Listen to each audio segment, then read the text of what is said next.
Ndugu mtazamaji na msikilizaji wa kipindi chetu cha Kongo ni Kwetu, ambacho naleta kila wakati ili niwape kwa Kiswahili kuelewa mambo ambayo yanapita nyumbani. Leo tunaongelea kuhusu General Filemon Yav. General Filemon Yav, mkimkumbuka sana, aliua watu wengi Ubembeni. Wabembe wengi waliuawa juu ya huyu Filemon Yav General. Kama uliwahi kusikia Ubembeni watu wamezikwa wakiona, wameunguzwa wakiona, huyu general alifanya hayo mambo. Tuliongea sana, tukaandika mabarua, lakini serikali haikuwahi kutusikiliza. Na hiyo ilikuwa wakati wa Kabila Kanambe. Lakini wakati Tshisekedi aliingia madarakani, akamleta tena Yav upande wa Kivu Kusini, Sud Kivu. Tukasema huyu mtu hatumpendi, lakini tena hatukusikilika. Cha ajabu ni kwamba kwa sababu Bunagana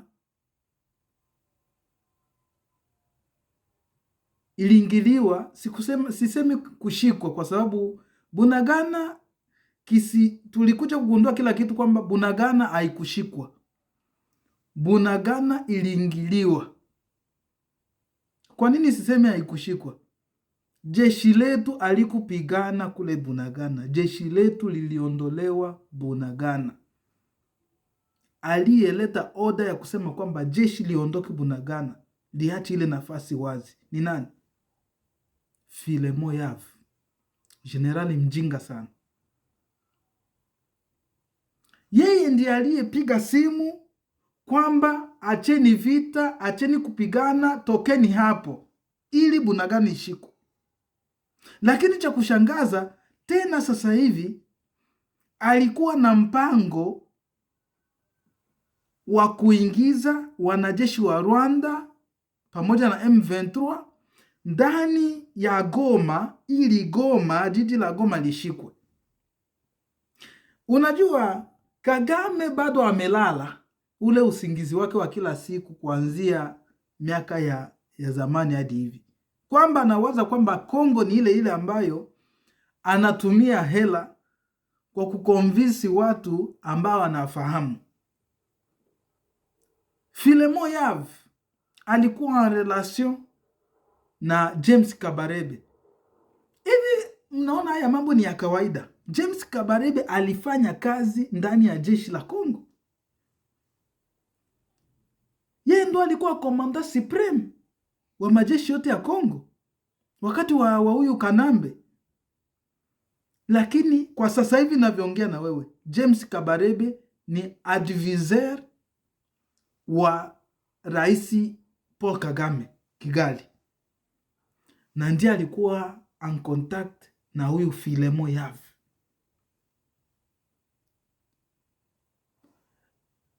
Point yao kubwa ilikuwa nini? Ya coup d'etat.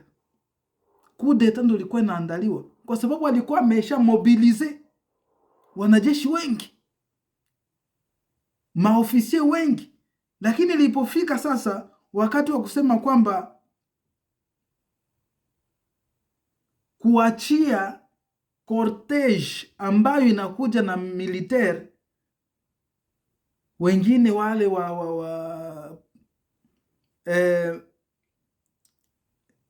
militaire gouverneur akasema tuache hawa watu vipi, inakuwaje?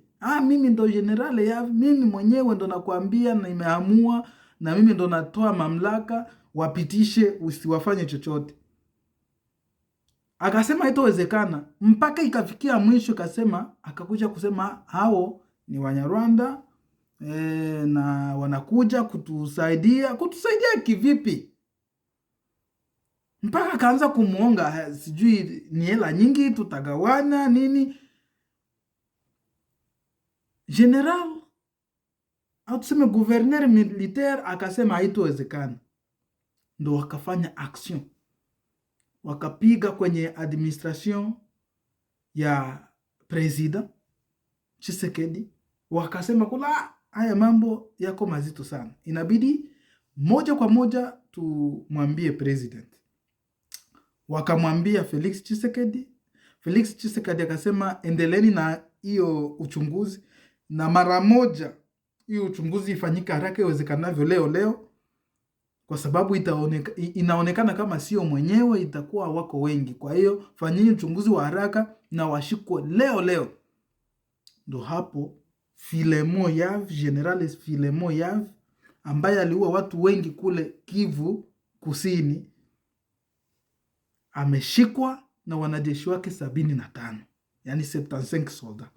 Muko maofisier, muko wa corporal, wote wako ndani, watu wenye macheo wameshikwa. Sasa hapa mambo yanaenda kwamba jeshi linabidi liwekwe kwanza vizuri mbele ya vita, kwa sababu huwezi kwenda kwenye vita jeshi lako huku liko sabara. Hapana, ni lazima liwe limenyooka. Unaona, hata huyu general ni general mwenye yuko yani ana akili ya ovyo tu, atumiki nchi.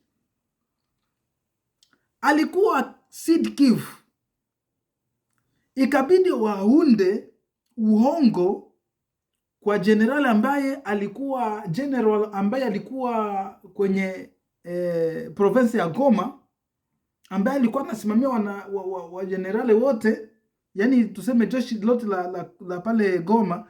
Alikuwa ni general ambaye yuko makini sana, alikuwa hataki mambo ya hela ya kuongwa nini, hapana. Alikuwa anaitwa General Chikobo.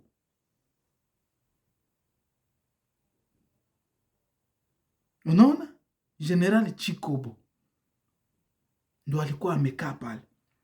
Kagame na Yave huyu wakaona ni obstacle kubwa sana ile, tufanyeje? Ni lazima ule aondoka, akiondoka sisi tutapata nafasi ya kuingia. Kukaandaliwa sumu, General Chikobo akapewa sumu. Alipewa yuko kwenye ofisi yake na wanajeshi wake wenye walikuwa complice. Alipewa sumu, General Chikobo akafa.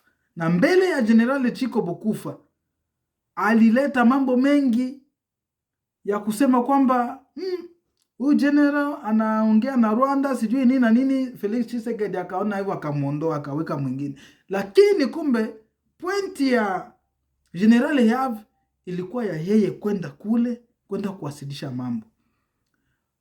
Habari ni kwamba Bunagana iliingiliwa, Bunagana haikushikwa kwa sababu huyo Yav aliwapa wanajeshi ambao wako pale wanapigana ruhusa kwamba mrudi, msipigane. Kwa hiyo kama nilivyowaambia ndugu zangu, ni kwamba huyu Filemon Yav alifanya nguvu zote, akasimamia na akachukua control ya province yote ya Nord Kivu. Yani yeye ndo alikuwa na kontrolewa militaire, fanyeni hiki. Na siku yenye alipewa madaraka, kama kawaida tuliona sisi wamoja. Hapa niwaoneshe kidogo. Le lieutenant-général Yav Filemon, officiellement commandant des opérations militaires au Nord Kivu, après la remise et reprise ce mardi 12 juillet 2022 avec les gouverneurs militaires, le lieutenant-général Ndima Kongba Constant, qui désormais devra s'occuper de l'administration et de la politique de la province, conformément à la volonté du président de la République exprimée dans le télégramme. Hapo nilikuwa tu nawaambia kwamba hapo ilikuwa miezi mitatu iliyopita alichukua control. Miezi 6 iliyopita alichukua control ya Nord Kivu. So, kwa hiyo Yav alipewa nguvu nyingi. Sasa kwa zile nguvu nyingi akaona zichezee. Kwa sasa hivi ni historia ambayo ipo tofauti, na nikikwambia kwamba aliua mwenzie ambaye alikuwa ni mkuu wa jeshi wa province ya Nord Kivu. Sasa hapa RFI yenyewe inaongea kila kitu. Desperados heeft iets extra, net zoals jij. Il se retrouve aujourd'hui en prison, le général Philémon Yav. C'est donc un très haut gradé de l'armée congolaise qui se retrouve aujourd'hui en prison. Le général Philémon Yav, arrêté lundi, est détenu depuis à la prison de Makala à Kinshasa sur des soupçons de haute trahison et d'intelligence avec une puissance étrangère. Philémon Yav, qui dirigeait la 3e zone de défense congolaise, c'est-à-dire tout le nord-est de la RDC, et qui était à ce titre en charge des opérations contre les rebelles du M23. Précision et explication à Kinshasa avec Kamanda Wakamanda Muzembe. Pour le moment, les autorités se gardent de nommer la puissance étrangère avec laquelle le général Philémon Yav aurait collaboré. Mais le site Communication Plus affirme que l'officier congolais était constamment en communication avec le général rwandais James Kabarebe, conseiller spécial en matière de sécurité du président Paul Kagame. Toujours selon ce média en ligne, l'officier aurait cassé la carte SIM de son téléphone portable pour brouiller toute traçabilité. Philémon Yav est aussi soupçonné dans la mort le 16 août 2022 à Goma d'un autre officier, le général Guilain Chinkobo Mulamba. Ce dernier aurait été empoisonné selon le résultat de la mort le 16 août 2022 à Goma d'un autre officier, le général Guilain Chinkobo Mulamba. Ce dernier aurait été empoisonné selon le résultat de l'autopsie pratiquée sur son corps. Cette arrestation pose des questions car le général Philémon Yav est une personnalité clé du dispositif militaire du pouvoir en place. Umesikia hiyo? General Yav ameshikwa. Kwa sisi Wabembe ni furaha kubwa sana, kwa sababu na hatujafikia mwisho wa furaha yetu. Ni lazima afie gerezani. Ameua sana. Yaani ni mtu ambaye anachezea wazifa ambao alipewa. Umesikia? Tena kuna substitution, yani kuna uchunguzi unaoendelea. Unaonyesha kwamba huyu Yav kamuua mwenzie.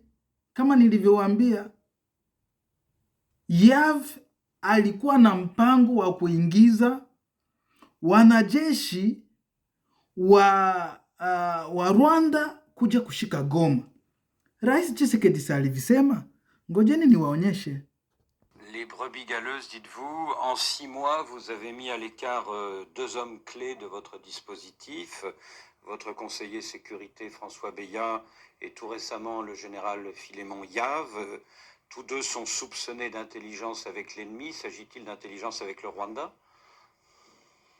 François Beya, c'est une autre histoire. D'ailleurs, son procès n'est pas terminé, comme vous le savez, parce qu'il a eu des problèmes de santé et il fallait qu'il aille se faire soigner. Donc c'est pas le Rwanda. Nous restons humains, malgré le besoin de réprimer, de faire dire la justice. Et tandis que le général Yav s'est arrivé pendant mon séjour ici à l'étranger, j'ai cru comprendre qu'il était accusé par certains de ses collègues de les avoir contactés au nom du Rwanda pour qu'ils puissent lever le pied et permettre au M23 de passer aisément et de prendre la ville de Goma. Unasikia hayo mambo? Unasikia gisi rais huyo anaongea kwamba Yav alisemwa na walimchongea, kwa Kiswahili cha kwetu Kongo, amesemwa na wenzie kwamba wakamsema kwa rais kwamba alikuwa na wasolicite kuachia cortege ya jeshi la Rwanda liingie Goma ili lishike mji wa Goma. Kwa ufupi ni kwamba jeshi la Kongo linasema kila mara kwamba jeshi la Rwanda linajaribu kupiga pale Bunagana kupita lakini kila mara wanawarudisha. Kwa hiyo inaonyesha kwamba jinsi gani sisi tuna nguvu kuzidi jeshi la Rwanda, kwa sababu kama lilikuwa napenda kuchukua Goma lingeshika kama lina nguvu, lakini halina nguvu. Jeshi la Rwanda halina nguvu, linapima kupita lakini halipiti. Wamesema kama limekuja mara zote, lakini haikuwezekana. Sur cette colline, les miliciens du M23 tiennent leur position. On les voit avec leurs armes. Ils ont des mitrailleuses 12.7. Nous sommes à 3 km de la ligne de front, près du pont stratégique de Rwanguba, à 25 km de la frontière avec l'Ouganda. L'ennemi que nous avons en face de nous a des armes lourdes, des mortiers, des mitrailleuses. Nous aussi, nous avons des armes, comme eux, pour défendre notre position, pour éviter qu'ils arrivent jusqu'ici. Ça fait déjà 2 fois qu'on les a attaqués et qu'on a réussi à les repousser. Il y a 10 ans, le Rwanda soutenait... Umesikia?